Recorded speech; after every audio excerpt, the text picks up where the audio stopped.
Hello, my beautiful viewers and ugly viewers. Statistically, there's got to be some of you both out there. And welcome into the final episode of our GridMaster series. Probably the last person that you're going to see do it, but we have to black out the board. We've got to get through this challenge. And I think this is going to be a total banger of an episode. We're into all of the fun challenges. We're insanely OP, melting doom right here in the background. Probably could have done this one even earlier, but we had to get our silver light because I forgot about breaking his little concentration. Had to get our Dragon Slayer tile out of the way because I wasn't about to do those quests legit. But here we are, chasing after our first, and look how insane this Khopesh is with the specialist. We're trash at the game, taking damage left and right. Does not matter. Level 8 Doom is going to get annihilated here. The grubs, they still kind of suck, so we'll cut through this shield phase, get to the real damage makers, but the Khopesh is just making a total joke of it.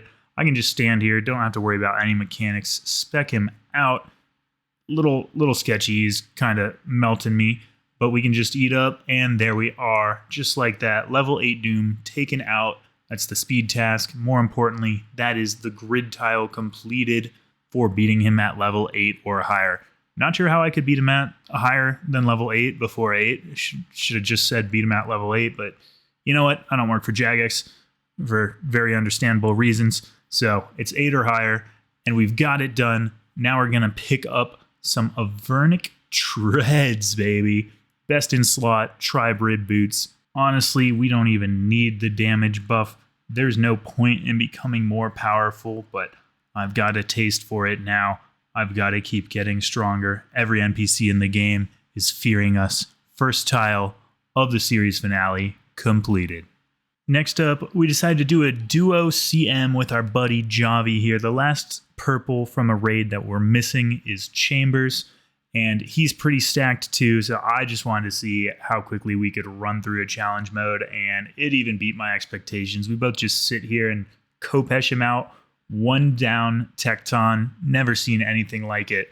This is a blast. I didn't even have the overload yet. Now we're overloaded, so it's going to be even easier here at the Ice Demon. Specking him out again. Oh, you got to watch that HP a bit. No final stand yet, so I can't die. I don't want to lose my precious points, but melted him. How quick was that demon? Let's see. 150. Well, I guess that includes the tree chopping or what have you. Regardless, we're on world record pace here. Crabs kind of sucked. You can't really cheese those, unfortunately. Be nice if we had a relic for autocomplete crabs. There goes the first shaman, just like that, dude. I didn't even see it happen. Boom. 2-tick T-bow. It's too much. It's too much. Don't even need to make the supplies onto Vanguards. And there was a little bit of an oopsie here. Javi's fault for sure. Because we're so strong, you actually reset Vanguards if you don't keep their hit points close to each other. And we just DPS'd one too hard. So you got to be careful here. This room might actually become a little tougher. Also, don't die. Almost did that there. Another oopsie, but we do so much DPS. Doesn't even matter. We only healed him twice. And even then, after resetting him 2 times, we got him out of the way in a quick 132 duo. Totally wild. Thieving, well, we're going to skip ahead here. Dodgy deals doesn't really do much for us. Kind of lame, not going to lie. But here's a room where we could take it away pretty quickly. Vespula, normally you got to flinch. You got to throw on your redemption. You're going to mess it up and die and be really mad. Not in GridMaster. 33-second annihilation of the portal.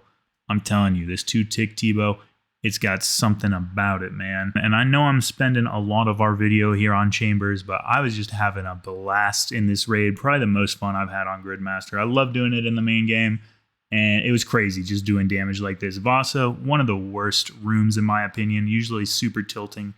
Just so much damage on him. We almost managed to kill it before that first crystal, but took care of it quick. No problem. Added, 5 extra seconds onto the kill. Don't really care. And the Great Olm, should rename him the Loser Olm, because start your stopwatch. Okay, head phase. Let's see. Got through all the hands. No issue. And I'm going to call it at 20 seconds here. Look at his HP just drop. This thing is about to glitch out. Easy kill.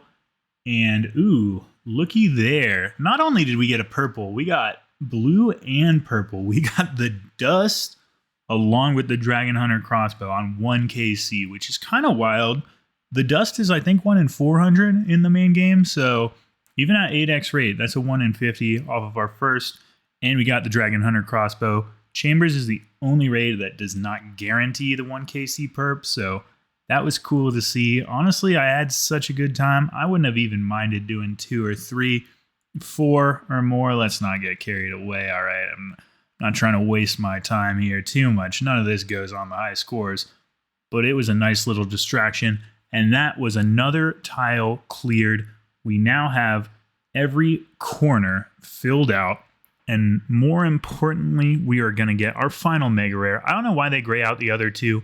Who are you, Jagex, to stop me from getting 3 T-bows should I want them? Scythe is the last option, so we're going to go ahead and grab that. Who knows? Maybe it'll find its way into being useful somewhere. I don't know. The next big tile I really wanted to knock out was Yama, because the last stand is a huge perk. You basically become immune to death, and it becomes efficient to die and get a damage boost. Although you need a unique here. It is not just a kill. I'm smoking him, so I don't really mind that. It's a good time. Obviously, we're going to get one pretty quick, right? Our first kill there, a solo in 2:43. Never heard of anything like that. So this should be a pretty good grind, and even if we have to kill him 10 or 15 times, shouldn't be too much of an issue. I come to you now, more than 60 kills into the Yama grind, and I'm here to tell you, I've changed my mind. Screw this. I've been at Yama for over 3 hours, even in GridMaster. That is too much. I've started to open my dossiers in the hopes that I get a contract which would guarantee a Soul Flame or an Oath Plate, and we did get 1 Harmony acquisition, so it was off to fight that fight. I figured with all of our buffs and everything, I could do it without looking at a guide or knowing anything about what was coming my way. Of course, with everything going on, it'll be easy money. And here's P3. Man, there's orbs everywhere. You stain the floor. You can't be in the same place. There's fireballs left and right. There's extra void flares. There's the cross moves. It turns out that it's actually kind of hard. I wasted my Harmony contract, but not all hope was lost. I also had about 10 familiar acquisition contracts, which I summarily ran through without getting the pet. I could kill him there, but no dice. Pet's a unique. I figured maybe I'd get it, but it was back to just normal Yama, and I'm now more than 70 deep, no longer having a good time. And here we are, coming up on KC 72. Boom! Not a pet acquisition contract. We just got lucky, got the Yami, one of the coolest pets in the game, I dare say. Too bad he'll get deleted forever, but it's nice to have him while we do, and I am very happy to be done with that tile and to be getting my last stand. But not only that, not only are we effectively invincible now, we've also cleared the top row, which means we get exposure. Our special attacks are now going to be even more powerful, and we're really creeping up on being able to do the 30-minute Inferno and the Awakened bosses at this point. So throughout these grinds, I've been editing my clips in the background and running around Lumbridge enough to make Hans question my sanity as I go again and again across the fountain with a whole horde of people. Finally, it got us our 92 agility, so it was off for a quick run of Hallowed Sepulchre. And I'll tell you, this thing isn't too bad until you hit this very last obstacle. I was getting stuck here again and again, but we learned something cool from a fellow adventurer. You can last stand cheese it. We just had to eat down enough, and when you get midway through the obstacle, boom, just go purple, and it doesn't send you back. Just like that, we were able to do content without doing content, which is my favorite way of playing this game. And there we have the Hallowed Sepulchre tile, all achievement diary completions as our reward, which is going to give us a ton of XP and get us most of the way to that 2k total tile, which would otherwise really suck. So we've of course been talking to every diary master with Yami here faithfully in tow, and I am just going to spread this experience to a lot of my lower stats and spend some also on Slayer so that I can get the Araxer level, because that tile would kind of suck to train up to otherwise. Every single lamp, 650 experience from the elites with this boost. Wild. Never seen anything like it. It's beautiful, and it's going to shoot our total level up. We're already in the mid-1900s. I have no issues getting to 2K after we're redeeming these. Look at those drops. That is dopamine overload, my friends. Finally, I was feeling strong enough here to go after some Awakener's Orbs for the Desert Treasure 2 bosses, one of the tougher tiles, and killing Vardorvis is just too easy. You just sit here and spam the spec bar, and while doing this, got ourselves a combat level and an attack level up to 2K total. That brings us to all combat achievement rewards completed. Go ahead and claim that boy, and that is another tile out of the way while we're just out here grinding the orbs. And speaking of how easy it is to kill regular Vardorvis, check out what we did with our first orb drop here. I haven't done this in the main game really. I didn't really think about this chat box. Turns out after I got my orb, it asked me to consume it and fight the awakened guy. So I realized once I was in here that I was dealing with the real thing, and I just decided to kind of handle it the same way. Wear him down, save the specs for the end, and see if I could just blindly do this. My intention was to look up a guide, kind of have some idea of what I was doing, but then I remembered that nothing can kill me, so I just figured I'd go for it. There's our last stand pulling in. Still don't really care though, just dropping the specs. It's almost run out, so I was definitely concerned, but check this. We managed to just take him out, no problem. Did get a little close there. Accidental Vardorvis kill completed. Got ourselves a strangled tablet, and that is one of 4 bosses taken care of. Let's go get some more orbs, and let's not reuse them on Vardorvis, shall we? We managed to pull another orb and decided to go straight for Duke with the same plan. Don't know anything about the fight and just bank on our buffs to get it taken care of. I underestimated him a little bit, can't lie. Went through our specs. We're 2 ticks scythe in. I still feel really good, but I've now procced my last stand, and he has 370 HP. He kind of hits hard. I don't know why they made it so difficult, these Awakened guys. You'd think it was endgame content or something like that. But I think we can power through here. Still knowing nothing. 47. Oh, the ice hit. We're just tick-eating everything. Praying. We got 75 HP and a dream. My prayer, I'm just spamming everything in my inventory. It is not looking good for us at this point, guys. I may need to stick with that plan of looking up a guide before I jump into these things blind. I'm just taking it left and right, dude. Face tanking everything. Here, maybe there's a little respite while he pulls out his eye. Barely even doing any damage. I should not have wasted the last stand, but why am I still talking? Why are we still showing this clip? Who knows? Maybe we managed to get lucky when he throws that last acid pool. Yeah, we just can't catch a break on this one. Looking back on this film, I don't know how we managed it. We even took the 79 again. He's at 2 HP, and when he sends us for that 31, he kills himself with the reflection, and we get the mutual, which gives us the combat task. Easy, never a doubt. 2 out of 4. So third on the list, I had the Whisperer, which people say is the hardest one in GridMaster. After doing them, definitely agree. You have to actually do mechanics like moving between the pillars, which you can't really cheese with relics. You don't have to get it perfect, but you got to get it pretty well right. You can't just sit there and spec it out like with Vardorvis. And the Whisperer has the sanity mechanic, which is tough because once you go insane, a la what's happening on the screen, you're going to get totally murked. Last stand, it'll save you, and it will restore your sanity for the one time, but if you go insane again, you're done, and that just happens from taking hits. So you've got to be relatively good and cap yourself at going insane just once throughout the fight. You can't just out-eat that damage. I was doing pretty good with it, definitely taking some hits, and I'd used my restoration at this point, so it was just a matter of killing her without making enough mistakes. And we did manage to pull through to the enrage phase with about half of our mental capacity left. From here, it's just about getting in the hit where you can and avoiding those tentacles because they are bad news. I was panicking a little bit, let my prayer drop, but you just go in a circle, Keep that clockwork moving and you should be fine.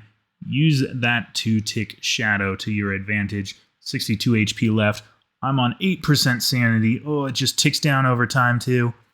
But we got that final hit in. Took us 3 attempts to get through the Whisperer, so we're up to 5 orbs for 3 out of the 4 bosses. And I am nervous for Leviathan. It's the one that intimidates me the most in the main game, but we'll see what it's like on Gritty. Not too bad is the answer. Once again, all problems are solved by having a 2-tick T-bow. So make sure that you tell your parents that when they're talking about getting a divorce. And here we go, easily enough into the enrage phase. We've still got our last stand. I'm not worried at all. This would be insane without these buffs, but now it's just a joke. Knocked him out first attempt. Not a problem at all. You just got to keep moving. That tornado threw me for a bit of a loop at first, but once I realized I just needed to keep in motion, easy 152 Awakened Whisperer, and there's our Ancient Blood Ornament Kit. I remember seeing that in the inventory on the main game when I killed all those bosses, which I definitely did. Let's go ahead and redeem our tile for the sickest item in all of GridMaster, the Battle Hat. It's a party hat mixed with a Zerker helm that functions as a Slayer helmet everywhere. We are looking good, and we are ready for the toughest challenge, the 30-minute Inferno. Let's jump over there and see if we can get this done. I think I'm going to take back that toughest challenge thing. We're here on wave 63, widely considered the hardest of the waves, and boom, boom. Khopesh is just, it's too much. One hitting everything around. I think we may have gotten too powerful before we bothered trying this. I think the Whisperer will probably end up being the hardest because this is a joke. There goes wave 63, just like that. Probably less than a minute flat. We are at 23 minutes and pacing just fine, so I'll see you at the final challenges. Let's go, Triple Jad, so scary. Oh no, I hit my menu instead of my spec. Doesn't even matter. First one's already dead. Second one, I think, is going to meet a similar fate. Dead. Oh, I'm at 6 HP though. I do want to save my last stand, so we're going to need to eat a little bit before taking on number 3 here. I think that should do it. 36 HP, that's just plenty. Don't even need to worry about the healers. And Triple Jad challenge. Okay, healers kind of suck. Now completed. Wow, that was a brutal 25 seconds. Oh no, Tizkalzuk's prison melted. That's not supposed to happen. Oh no. He's already a third dead. He just let out his first shot and he's already... I don't even think I need to do anything here. Jad's coming up before the first set. I think I'll just let Jad hit the shield maybe, and then I can take out over the healers. Yeah, that seems like a pretty good plan, honestly. Okay, maybe I'll tag 1 or 2 healers, because if the shield does die, I might be a little screwed here. Yeah, don't want to tank the hit. We do have our final stand, but whatever. All right, 2, that should get us enough DPS. He's at 200 now. I think we can walk him down from here. This is, I've never seen anything quite like this. We've still got 3.5 minutes to spare, so, very good. Completed the Inferno in 30 minutes or less, just like on the regular servers for my first cape. And our reward for that one is Guardian Thrall. I never picked this one before, so I'm excited to have it. Unfortunately, I've only got 1 tile left. Kind of feels like once you get everything, you don't get that much chance to enjoy it.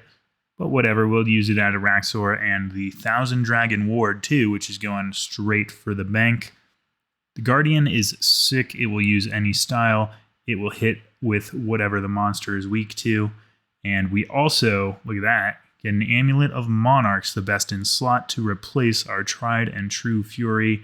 Again, only going to see use at Araxor, but what can you do? Let's head there for our final tile. This is crazy, man. I've never done a boss that is so brain dead. I have officially become too strong. Here we're 30-some KC in. You just go back to your recall, you pull up your Khopesh spec, and dump them all on Araxor. Likely to be dead by the time you do. If not, just get in like 2 scythe swings. Look at this. This is unheard of. Yeah, didn't need to swipe him once. And that's the process. Just rinse and repeat until you get your unique, just like that. We've got ourselves a Noxious Pommel, and that will give us our final grid tile. Let's head over, let's claim our reward, and let's finish off this game mode. Look at that. 200% XP boost for all of the training we're going to continue to do in this game mode. But also we get the Sunlight Spear and Sunlight Bracers, which does something for your healing and has some kind of prayer bonus spec, I don't know. Again, for all of the continued PVM we're going to be doing, doesn't make a difference. The board has been blacked out. The game mode has been completed. And I can honestly say, looking back at this grind, that I had a blast playing through it. I know I'm releasing this pretty late, but if you haven't given it a shot, it's worth it. You can do it pretty quick, and you too may have this beautiful view of a totally completed board one day. I had a lot of fun making the videos. Hope you enjoyed watching them. We'll get back to maybe some progress in the main game, some ad hoc videos here and there. But I had a lot of fun with this one, guys. So thank you for watching. I appreciate you, as always, and I will see you soon in the next one.